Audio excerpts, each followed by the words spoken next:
नमस्कार दोस्तों, मैं हूं राम और आप देख रहे हैं आपका अपना यूट्यूब चैनल आरबी मोक्ष पथ। आपको एक बहुत ही रोचक कथा आज मैं सुनाने वाला हूं और आपको इस आपके जीवन में इसे उतारने के बाद ऐसा नहीं लगेगा कि आपने कोई बेकार सी कथा सुनी है या कोई गलत वीडियो आपने देख ली है। ये कथा ऐसी है जो सच्चे भक्त और एक ही ऐसी अनोखी कहानी है जो जीवन में एक नई प्रेरणा का स्रोत बनेगी। जी हाँ दोस्तों, आज हम यह बताने वाले हैं इस कथा के माध्यम से कि आप भगवान को पाने का मार्ग किस प्रकार से सुगम और सरल बना सकते हैं।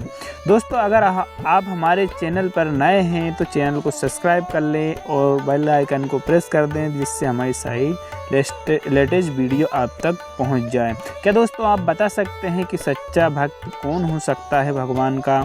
एक साधु या एक व्यापारी या फिर एक धनवान व्यक्ति या फिर एक गरीब व्यक्ति या फिर कोई सच्चा भक्त कैसा हो सकता है? आप कमेंट करके ज़रूर बताएं।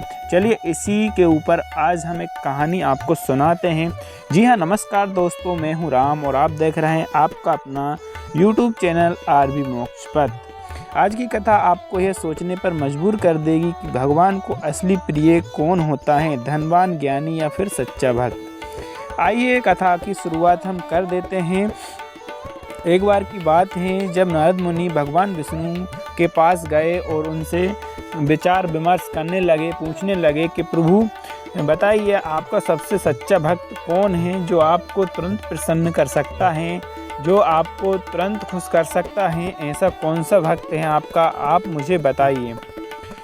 भगवान मुस्कुराए और बोले, नारद मुनि, चलो आज हम चलते हैं। मेरे सच्चे भक्त को मैं आपसे मिलवा देता हूँ और आपको दिखा देता हूँ कि कौन मेरा सच्चा भक्त है।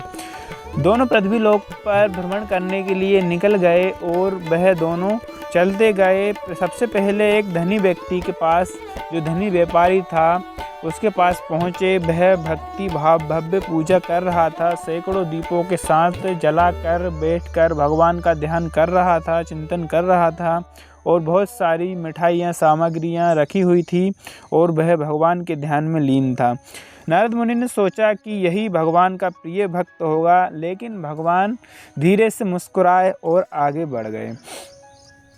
फिर वह साधु के पास पहुँचे जो वेद पाठ और तपस्या कर रहा था। भगवान के ध्यान में प्रतिदिन ध्यान मग्न और भगवान के बिल्कुल नाम को जप करता रहता था। ऐसे साधु के पास भगवान पहुँचे। फिर वह नारद ने सोचा कि प्रभु, यह साधु तो दिन रात आपका जप करता है, यही आपका सबसे बड़ा भक्त होगा। भगवान फिर धीरे से मुस्कुराए और सिर हिला दिया और आगे बढ़ने लगे। आखिरकार वह एक छोटे से गांव में पहुँचे, जहाँ पर एक बहुत ही गरीब महिला बैठी थी। उसके पास भगवान को चढ़ाने के लिए, पूजा करने के लिए ना तो मिठाइयाँ थी, ना सैकड़ों दीप थे, ना कोई सामग्री थी जिससे भगवान की पूजा कर सके।